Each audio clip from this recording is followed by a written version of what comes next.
I think it's actually probably the leading, like within the rum category, I think it's probably the one that's leading the most. There's rums that don't announce themselves as spiced, but are, and are leading a little bit more because of that flavor profile or sweetness level or the addition of sugar or flavorings to it.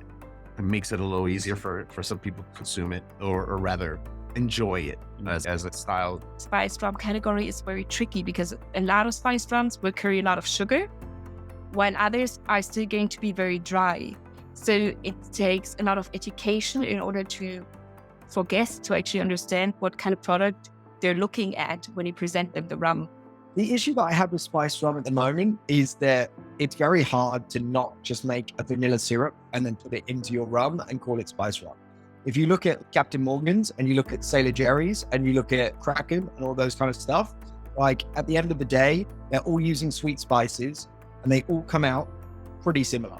Everyone's chasing that kind of vanilla, easy drinking, sweet spiced kind of scenario. No one is doing a proper like barrel made spicing. They're making a syrup, adding it in, which is fair enough. It works. It's consistent. I think within this category is that it's just cheaply made rum that's then afterwards spiced or even like with other flavors or sugar added to it. There's actually like a whole history behind spiced rum in different parts of the world. I think this is still beyond comprehension of some people and some guests and maybe even some bartenders. At the moment, it's not a very premium part, and spiced means sweetened and flavored to hide the taste of the rum. And it's very much like the fruity flavored gin side of things. It's about hiding the alcohol and making it more appealing to a younger consumer in a lot of cases. Gold rum, it becomes that kind of in-between category that's not necessarily associated to reposado, which would be a trend I normally deal with. It was at one point when they were big in the tequila category, reposado was constantly being ordered, right? Because that concept of it's aged, so it's better, and it also costs more, then it's better.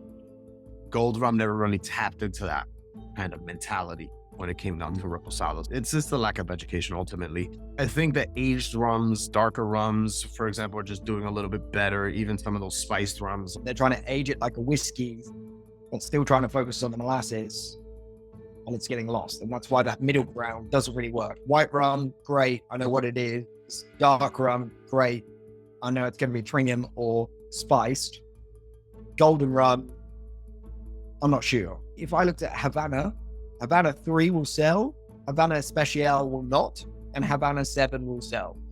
That mid-range category doesn't really have a place.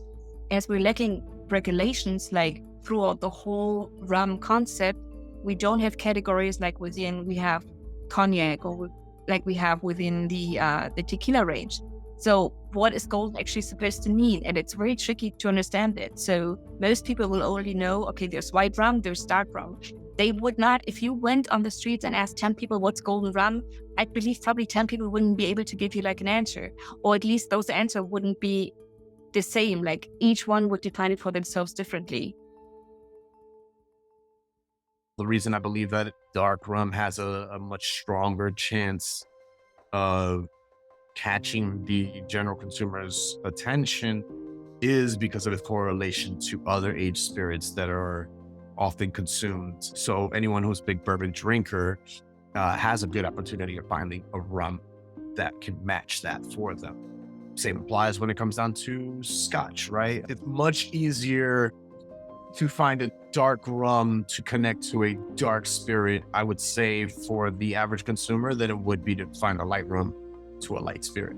I think there's definitely potential there, and we're starting to see the kind of speculation over single vintage rums and exclusive bottlings and things that we see in the whiskey industry. So there's definitely the potential to premiumize there. Lots more consumers becoming aware of that premium end of it.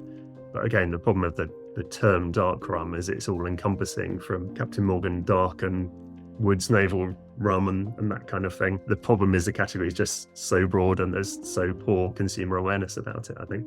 We love making people really nice rum old fashions, for example. It's a very popular drink, but needs a bartender with some knowledge to be able to say, yeah, this drink's £20 and it's made with rum because this rum is XYZ.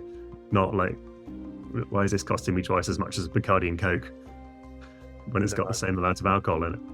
I think there's a lot of potential here. So people will actually order it neat. They will order it in classic cocktails in terms of swapping out other ingredients, like order rum Manhattans, order rum sours. So this is, I think, where we started really hitting off. And then you actually can show the whole spectrum of that rum has. And as it's aged, people think, they've started understanding that there's a lot of time that has been taken into the rum. And as the whiskey is still on the hype and prices have went up so badly, especially after Brexit, there's a lot of potential actually making this spirit category even affordable in comparison to whiskey.